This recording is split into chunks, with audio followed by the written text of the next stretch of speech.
Imbis mulakaw na ta na flat hinuon. Today is another day with Heart TV kay mag-replace ta og ligid for today's video. Wa gyud ko'y choice ani kay kung di na ko niilisan, di sad ko kalakaw. So ato siyang sugdan aron mahuman. After we loosen the tire bolts, ato na dayong itaod ang jack. Ug ato siyang hinahinayon og tuyok para maalsa gamay ang sakyanan. Pagkahuman ana, we will remove the flat tire. Kaya ato siyang i-replace sa atong spare tire. And carefully, atong hinahinay og paligid ang atong spare tire. Kay mao ra gini ang atong pag-asa nga makalakaw ta.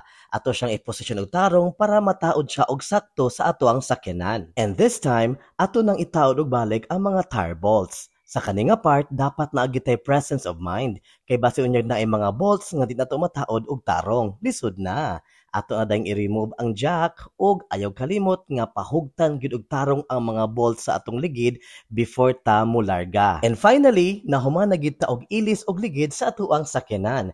Kaning na flat nga ligid, ato ni siyang ihapit sa vulcanizing shop unya para ma-fix. Wa gyud ko nag-expect nga bugat daining ligid, pero ato agyapon siyang naalsa og giputang sa likod sa ato ang sakyanan. As a responsible mechanic, ato na dayon nang hipuson og tarong ang ato ang mga tools. And make sure nga dili magkayamukat. Pagkahuman ana, ato na siyang ibutang sa atong toolbox og tarong for future use.